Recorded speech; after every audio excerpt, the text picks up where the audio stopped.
Voilà. On va s'occuper des ombres. Donc, sur le fond, ici, du bas, je vais aller mettre une ombre. Menu Effet, Spécial, Ombre portée. Effet, Spécial, Ombre portée. Pourquoi il ne veut pas la mettre? Alors, on va cliquer sur OK. Hein? Ah ben, c'est nouveau, ça.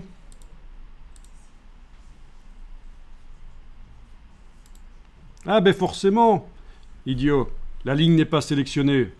Bon, je recommence. En ayant la ligne sélectionnée, donc, le fond du bas, effet spécial, ombre portée. Voilà, ok. Donc vous voyez une belle ombre avec un beau dégradé sous le fond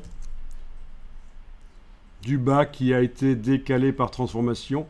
Si on voulait modifier les paramètres de l'ombre, bien sûr, il faudrait cliquer sur l'hyperlien ici. Il ne faudrait surtout pas retourner dans Effet spécial ombre portée. Ça mettrait une deuxième ombre portée.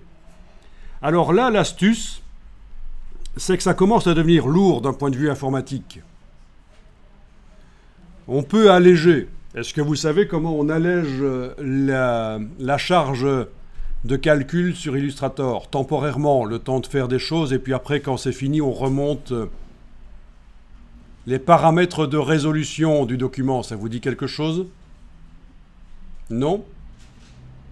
Je vous montre. Menu Effets. Paramètres des effets de pixelisation du document. Là, actuellement, on est en 300 pixels par pouce. Si on passe en 72, ok.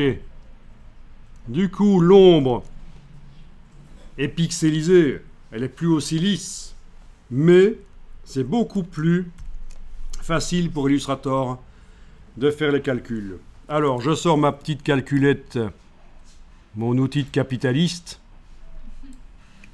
Et si je multiplie 300 par 300 pour savoir combien il y avait de pixels qui étaient rendus par Illustrator pour les effets spéciaux sur une surface d'un pouce carré, 90 000. 300 par 300, c'est 90 000. Et actuellement, maintenant qu'on a changé, 72 fois 72, ça nous fait 5184. Vous voyez qu'on est quasiment à 18 fois plus léger qu'avant au niveau du rendu des effets spéciaux. Ça, c'est une astuce intéressante. Bien sûr, c'est moche. Et on peut même mettre des résolutions personnalisées. On pourrait mettre 36, 18, ça, c'est dans le menu. Et on peut mettre la résolution qu'on veut. C'est encore plus moche, mais c'est encore plus rapide quand on travaille dans Illustrator. Et alors, quelque chose qui est intéressant aussi dans Illustrator, c'est une fois qu'on a fait un travail ici sur le texte, plutôt que d'ajouter d'autres éléments pour faire la suite du poster, on peut importer un document Illustrator dans un autre document Illustrator. Ça, c'est aussi une astuce pour économiser la ressource informatique, mais c'est une autre histoire. Bien. Alors, on aimerait quand même avoir l'ombre portée également sur le fond qui a le motif, et donc on va transférer. Par exemple, vous prenez ici ombre portée, vous le transférez dans le fond qui a le motif. Du coup, le fond qui a le motif a l'ombre, mais l'autre fond ne l'a plus. On va retransférer dans l'autre fond, mais cette fois-ci, on va enfoncer la touche Alt pendant qu'on fait ça.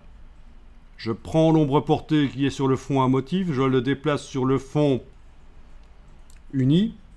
J'ai fait une copie. Chaque fond a son ombre. Voilà. Ah, c'est pas joli ça? On va pouvoir enregistrer. Ça commence à ressembler à du carton découpé, en fait, comme on voyait dans l'exemple.